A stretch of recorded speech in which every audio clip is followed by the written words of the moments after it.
This presentation provides guidance for registering and preparing your organization to successfully initiate and submit applications for SAMHSA, Funding Opportunity Announcements, or FOAs. SAMHSA's application submission and processing is supported by the Grants Management Systems of the NIH, otherwise referred to as ERA, whose experts have prepared this walkthrough of some of the technical steps of the registration process, including how to create a PD account within the ERA system, how to apply to a SAMHSA opportunity in Assist, how to fill out your application in Assist, and finally, how to submit and monitor your submission, post-submission. The sections concerning Assist will show screens from Assist, but the guidance for application content is applicable regardless of how you submit.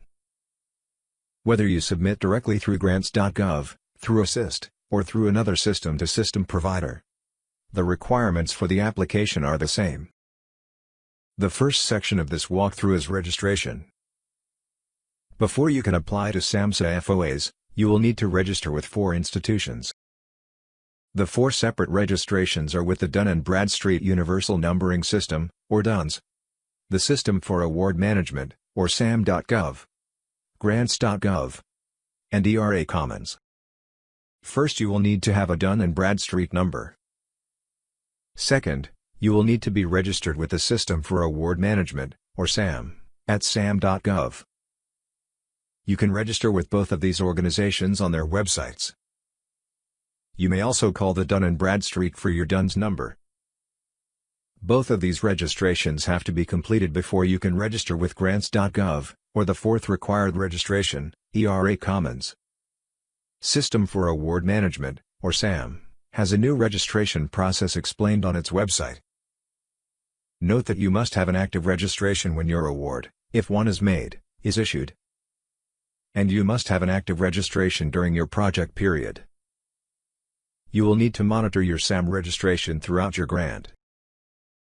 Once you've gotten the DUNS number, and you've completed your SAM registration, you will need to register with grants.gov, and set up an authorized organization representative, known as an AOR. Note that by registering with grants.gov, you do not automatically get an authorized organization representative account, so you will need to register with grants.gov, and then set up an AOR account. Once you've completed these 3 registrations, you will need to register with ERA Commons. Even if you are going to apply through the grants.gov workspace, you must register your organization with ERA Commons. Completing these 4 registrations can take up to 6 weeks, so you are strongly encouraged to begin the process as soon as possible. 2 accounts are required in order to submit your application with ERA Commons, even if you are submitting through grants.gov workspace. You will need at least 1 signing official, or SO account, and 1 principal investigator, or PI account.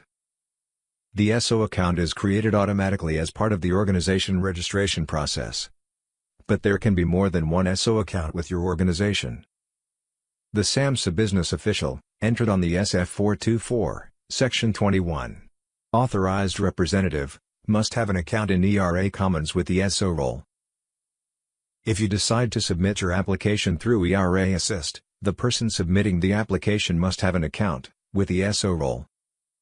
You will also need at least 1 PI account. The project director must have an account with the PI role in ERA Commons. The application identifier on your SF 424 form will be the Commons account username of your SAMHSA project director.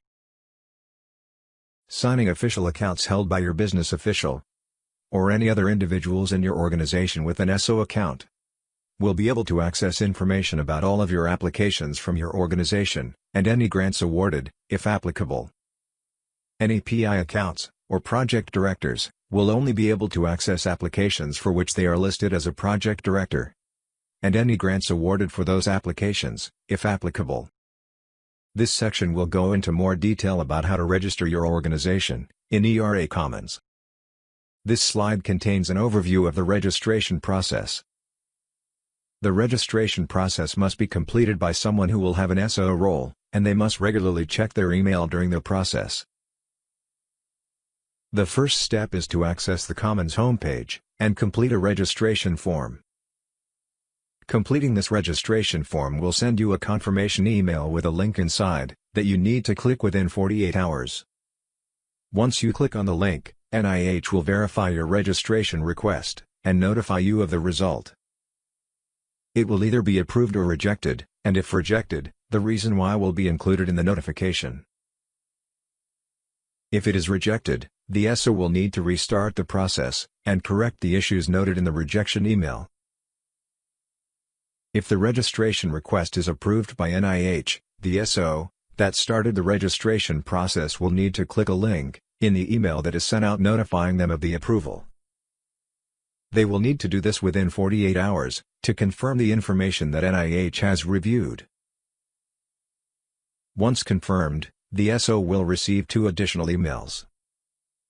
One will have their account information, including their username, and one will have a temporary password. The SO will need to log into Commons with their new account and their temporary password within 48 hours, otherwise the temporary password will expire. Once they log in, they will be required to change their temporary password. After they have set up a new password, they can review and accept the registration. This will register the organization in ERA Commons, and allow the SO to create additional accounts. The following slides will contain screenshots of the emails you may receive, and the information that you will need to fill out. First, you will access the Commons homepage, and click Register Grantee Organization, in the upper right corner of the window.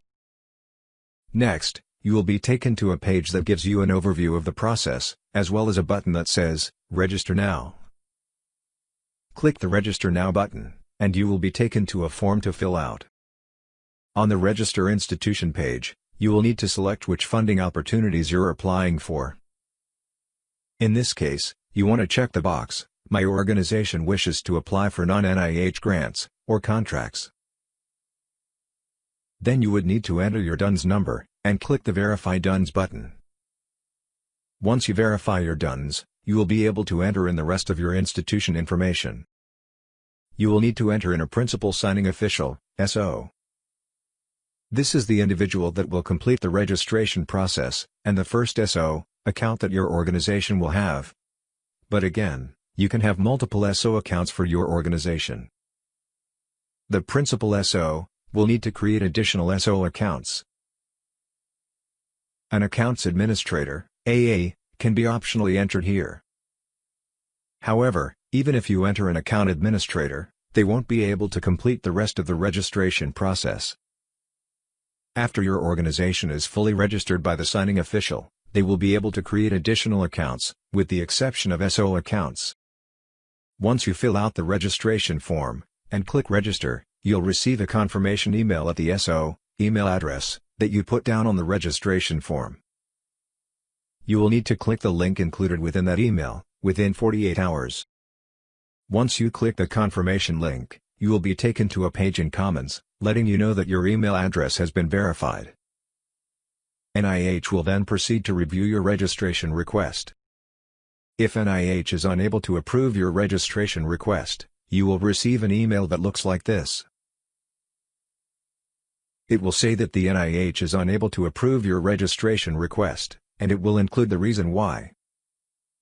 In this case, a valid DUNS number was not supplied. If you receive an email like this, your SO will need to go back and restart the process, and correct any errors. If the NIH is able to approve your registration request, then you will receive an email that looks like this. It will notify you that your registration process has been approved so far, and it will include a confirmation link.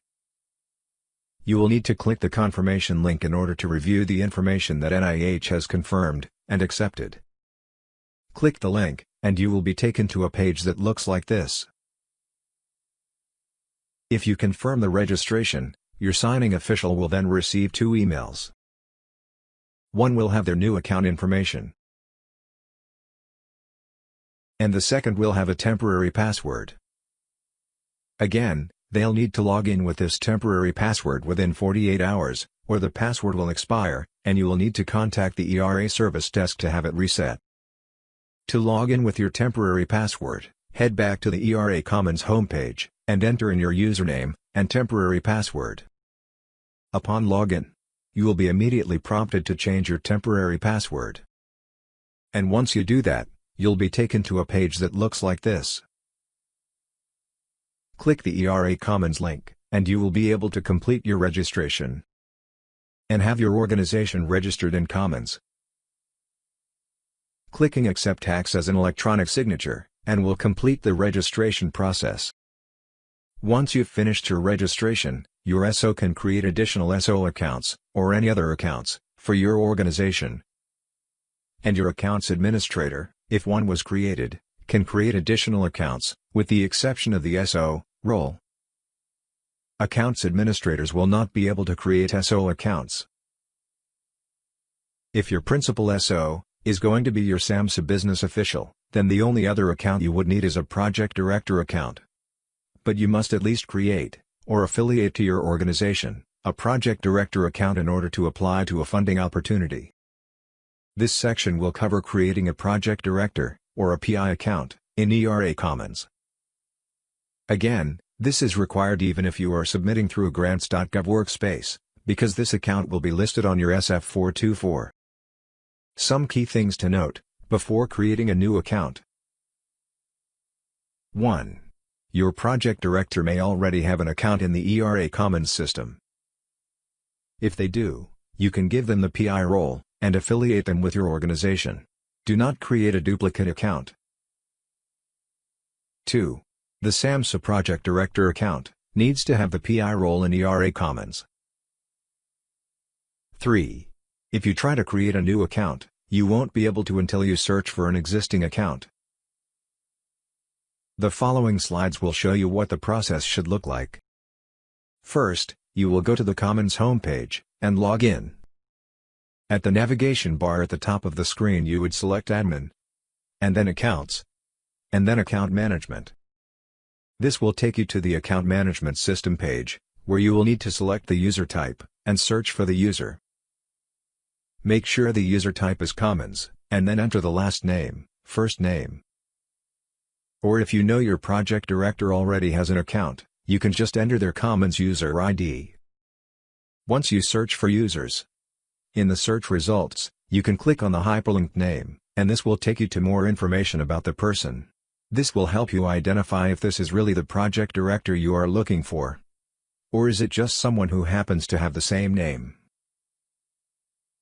You can also click on the Manage button, to view more information about this person. If you've clicked on the Manage button, this is what the page would look like. You can view their primary organization to help identify them, and any secondary organizations they are also affiliated with. Once you've searched, you will have 3 scenarios. You could either have a project director that already has a PI account in ERA Commons, and who is affiliated with your organization, in which case you do not need to take any action to create them an account. This could be the case if your organization was already registered, and has previously applied for grants. A second scenario is your project director has an account with the PI role already, but who is not affiliated with your organization. If this is the case, you will need to affiliate their account to your organization. The third scenario is they could not have an account at all, in which case you would need to create them a new account with the PI role.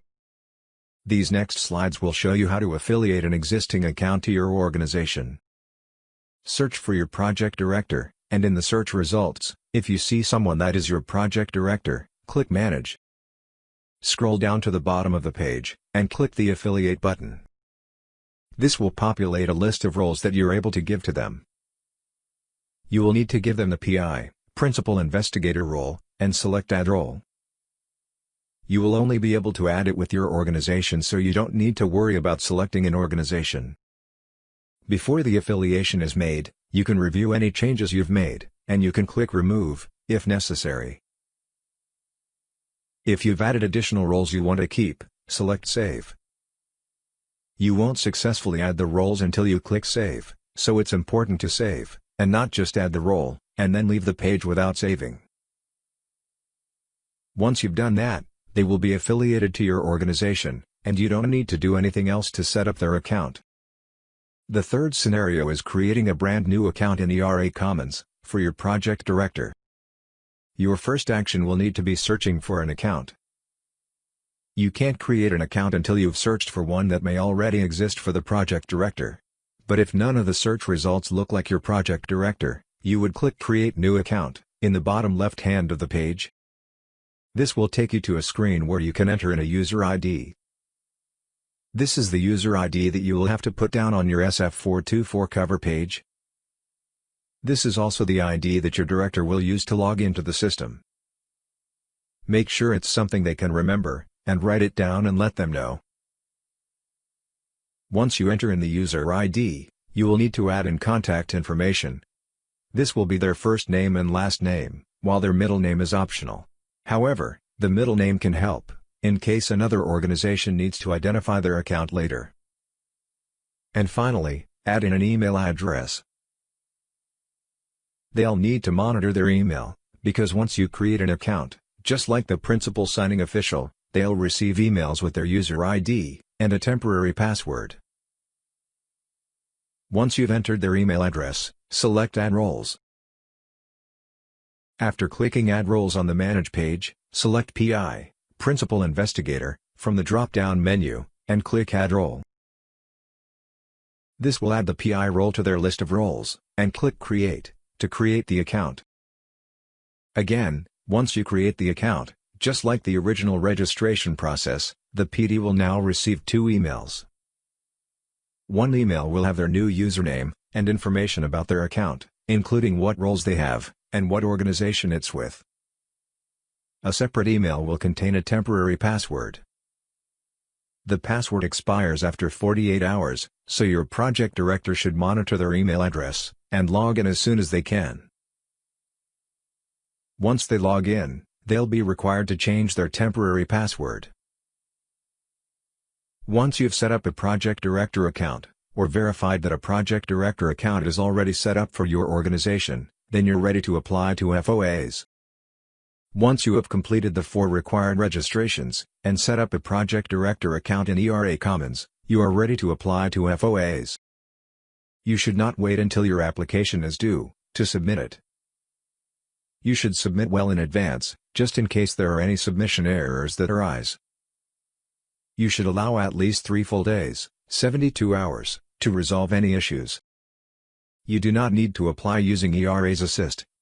You can apply using Grants.gov Workspace, or any other system-to-system provider. Any submitted application sent through Grants.gov Workspace will then be sent to ERA Commons, where they then go through additional data validations. It's critical to note that your application is only considered submitted for the purposes of whether you submitted it by the due date, if your application passes all validations from both Grants.gov and ERA Commons. Your application must be error-free in ERA Commons, on, or before, the due date. If you decide to use ERA's Assist, any member of your organization with an ERA Commons role can initiate an application, and then fill out the application. Any user affiliated with your organization, and who has an ERA Commons role, may be given access to the application by a signing official. You do not need to have an SO, or a PI role in order to start the application process in Assist. You just need an ERA Commons account with your organization, and access to Assist. If you decide to submit your application through Grants.gov Workspace, then the account information here may be less relevant. But again, the errors and validations covered must be passed by your application, regardless of how you submit it. If you decide to submit through Assist, begin the process by logging into your Commons account, and then clicking on the Assist tab on the menu bar. Alternatively, you can access Assist directly at public.era.nih.gov/assist. You will enter in your FOA number into the Initiate application box, and click Go. You will then be able to review the summary information about your FOA, and make sure it looks right. Then scroll down, and enter a project title. Select your lead applicant organization, and enter in your project director. Your lead applicant organization should be automatically filled with your organization. You will only need to make a selection here if you are a project director, or some other user that is affiliated with multiple organizations. You will need to make sure you're selecting the correct organization that is submitting the application. Once you've filled everything out here, you can also check your SAM registration details, and if everything is ready to go, click Initiate Application at the bottom of the page. Once you initiate the application, you will be taken to the application information page. This is sort of the home page for your application, and is also known as the Summary tab. It includes the application identifier. You should write this down, and communicate this to anyone else that needs to work on the application. This is the easiest way to locate your application in Assist. In case you need to access it later, you need someone else to work on it, or you need to send it to a signing official, to have them submit it.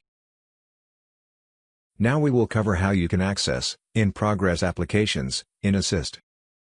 Searching by the application identifier is the easiest method to locate a specific application, since it is a unique identifier, and will only return one result. But you can look up applications using a variety of search criteria. To get to the search page in Assist, click Search Applications on the Assist homepage. Enter in your application identifier, or if you don't have it, other fields, such as your application project title, your agency, or submission status, and then click Search. You'll then receive a list of results. If you entered your application identifier, you will only have one result. Click Select on the application that you want to view. You will then be taken to the application information page. This next section will go over how you fill out your application in Assist, and provide some guidance for specific forms, or your overall application. In order to fill out your application, you'll need to make sure you have all of the required forms listed in the FOA, and all of the required forms that are required by grants.gov. This is a sample list of the forms that are required. You can see there are a number of mandatory forms, and also there may be optional forms. If you are ready to fill out your application, you will need to make sure, even if you are filling out your application in Assist, that you have all of the grants.gov required forms. They are labeled differently in Assist, but they do match up one-to-one. They are identical to the grants.gov forms, they just have different titles. This reference table shows you which form matches up to which grants.gov form. Note, these forms should pre-populate on your application, so the only form you would have to worry about making sure is the Disclosure of Lobbying Activities form, if it is relevant to your application. Once you're ready to fill out forms, you'll need to make sure you fill out all required fields on all required forms. You should additionally add, and fill out the lobbying disclosure form, if any individual that will be receiving money, or working on the grant, if one is awarded, is part of any lobbying activities, or associated with any lobbying. Every time you go to edit a form, that form will be locked. That just means if you place a lock on a form, that you are the only person who can edit it. If you want to allow other people to edit that form, you need to release the lock, and you can do that by scrolling to the bottom of a form, selecting an option to remove the lock. These options include Save and Release Lock, and Cancel and Release Lock. If you do not wish to allow other people to edit the form after you have filled it out, use the option Save and Keep Lock. If you filled out all of your forms, or filled out some forms, and want to make sure what you filled out is correct, you can run validations on the application in Assist. This will run all of the checks that you will be required to pass in order to submit your application to SAMHSA. If any validations fail, you will be able to see what corrections are needed, and make them before submitting your application. The next few slides will provide some guidance for your overall application, and for some specific forms. As we covered earlier, the Commons ID of your PI account for your project director. The account ID is what goes in the applicant identifier field on the SF424 cover page. If you get any errors when submitting your application, even after you've put in your account ID, make sure it's the account ID for your project director. Make sure there are no typos. Make sure they have the PI role in ERA Commons. And make sure they're affiliated with your organization. The proposed project start and end dates, on the SF424, also need to match up with a year. So for example, September 30th, 2018, to September 30th, 2019, is not 1 year, but actually a year and a day. So if your budget period was going to begin on September 30th, you would need to enter September 30th, 2018, to September 29th, 2019. Several forms require zip codes and congressional district. All zip codes, even if they just have one field, need to be in zip+4 format, so you would need to enter your full 9-digit zip code. If you do not know the zip code of your project performance site, or your organization, you can look it up using the address on the USPS website.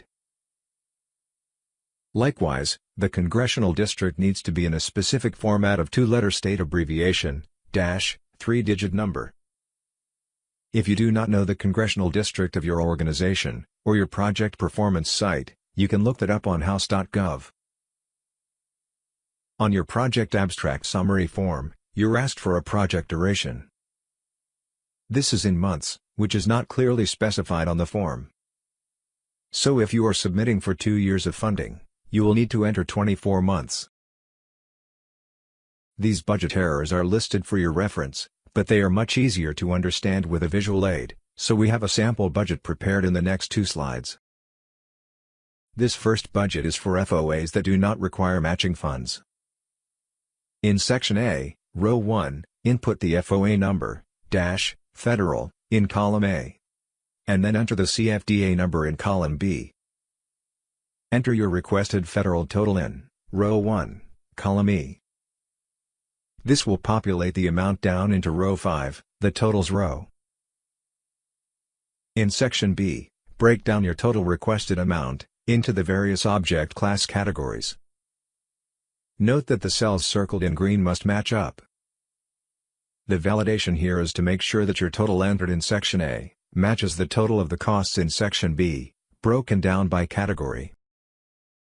Since this example does not require matching funds, Section C is not applicable.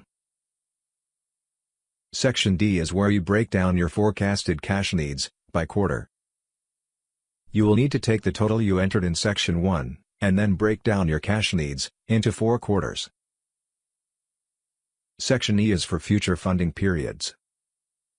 Column B, or the first column, is for the first future funding period, so the second funding period overall. Similarly, column C is for the second future funding period, or the third funding period overall. Section F is for other budget information, and is optional. These next 2 slides will go through the same budget form, if matching is required by the FOA. Section A now requires 2 rows to be entered. The first row will be the same as the previous example, and will be the FOA number, dash, federal, in column A, and the CFDA number, in column B. You will then enter your requested federal funds, in column E, just as you would if matching is not required. The difference now is that you must enter the FOA number, dash, non-federal, in row 2, column A, followed by the CFDA number, in column B, and the total non-federal matching funds for the first year, in column F. At the bottom right of the section, in column G, row 5, you will be able to see the total federal and non-federal amount combined. In Section B, you will again break your costs down by the object class categories, but with matching funds required, you now need to enter both your federal and non-federal costs by categories. Your federal costs should be entered in the first column, and your non-federal costs in the second column. These totals combined will be validated against the combined total from Section A, and if they do not match, you will receive an error when you validate or submit your application. The third section, Section C, is for your matching information. Enter in your total non-federal match in the second row of Section C, which should line up with the non-federal grant program information you entered in Section A. In Section D, enter your forecasted cash needs by quarter, separating federal and non-federal amounts. The sum total of federal and non-federal amounts for all 4 quarters will be compared with the sum total from Sections A and B. Section E is for entering in your future funding needs, divided by federal and non-federal funds. Column B, or the first column, is for the first future funding period, so the second funding period overall. Similarly, column C is for the second future funding period, or the third funding period overall. Section F is for other budget information, and is optional. Several forms have file uploads. Any file you upload in grants.gov, or assist, must be a PDF. If you upload a non-PDF, it may take the submission, but when you run validations, it will let you know the file is not acceptable. It needs to be a PDF. When uploading PDFs, take care that the PDF is not empty, the PDF has a unique name, and, if the PDF is a fillable form that you have entered data into, you have to save it to your computer with a new name, open it, and make sure you can still see the information you entered. If you are uploading your budget narrative form, name your narrative file, BNF. If you include the file extension, the full name for your budget narrative should be bnf.pdf. Other supporting documents that are uploaded as other narrative attachments include, but are not limited to, the SMA 170 form, the HHS 690 form, any biographical sketches, confidentiality form, and SAMHSA participant protection, human subjects form. These files should be uploaded individually. You should not consolidate them before uploading. If you need to upload multiple files to the other narrative attachments form in Assist, follow these steps to correctly attach them. Add a PDF document, using the Add Attachment button, labeled 1. Delete it, or view it later, using the buttons next to Add Attachment. Add additional PDF documents beyond the first, using the Add Attachment button, labeled 2. Replace, or view additional PDF documents using the buttons, labeled 3. To remove an additional document, check the Delete on Save box, and save the other narrative attachments form. Once you've filled out your entire application, you can validate it, or update the status in Assist.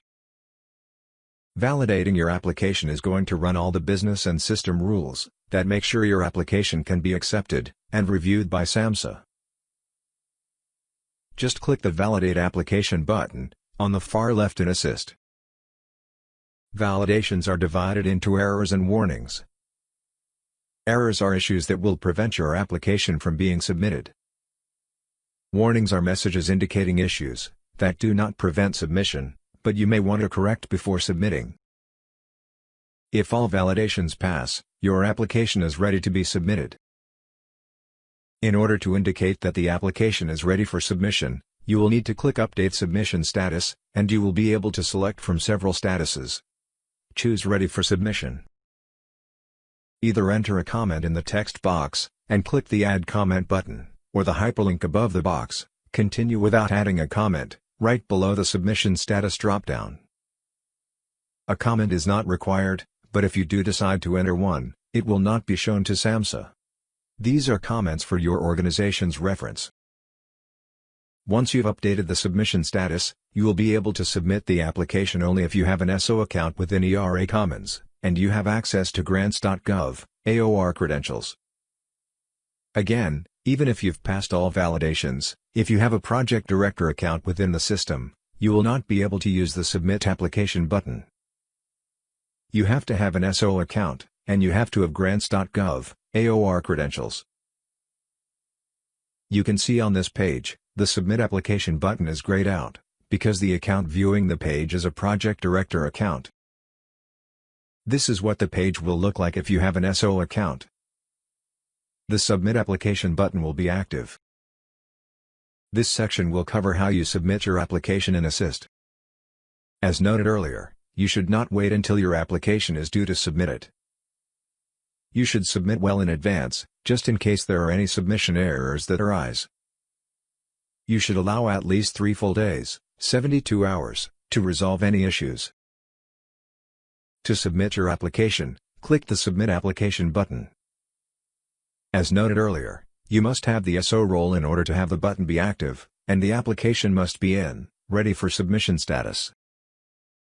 You will then be prompted to enter in your grants.gov authorized organization representative credentials.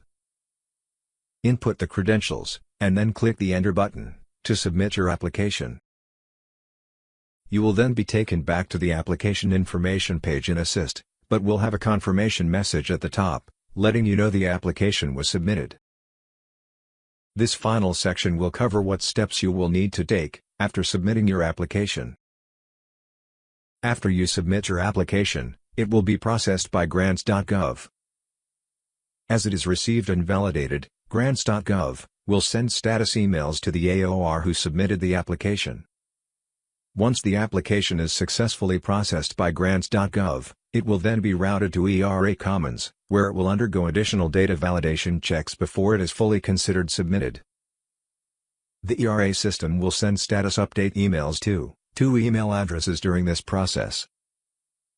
They will go to the email address associated with your project director account, listed on the SF424, in Section 4, Applicant Identifier, and to the grants.gov AOR, listed on the SF424. Your application is not considered submitted until it passes all the validations from ERA Commons. Therefore, you must monitor your application status after it is submitted, to verify there are no errors, and if errors are found, take appropriate actions to correct them, and resubmit. You may check your application status in ERA Commons or in Assist, if you submitted through Assist, in addition to receiving status emails. Checking Assist, or Commons, may provide updates faster than receiving system-generated emails, as the emails rely on automated processes to send them. To check on your application status in Assist, access the Application Information page. Then click on the View Submission Status Details link. This will open up a new window, where you can view the submission status for Assist, grants.gov, and ERA Commons. The Agency section is for ERA Commons. If your application does have errors, and you need to resubmit, make sure to change the type of submission on the SF424, to be a changed corrected application. Otherwise, it may be rejected as a duplicate submission. If you encounter Assist, or ERA Commons issues during the submission process, you can contact the ERA Service Desk online, or over the phone. If you contact by phone, there is a specific queue for SAMHSA applicants and grantees. If you have grants.gov issues or questions, you will need to contact their help desk. Note that the ERA Service Desk and grants.gov support are separate. SAMHSA also provides agency contact information in their FOA documents. If you have questions about program issues, grants management, or budget issues, you can contact the appropriate agency staff listed in the FOA. This concludes this video. We appreciate your attentiveness.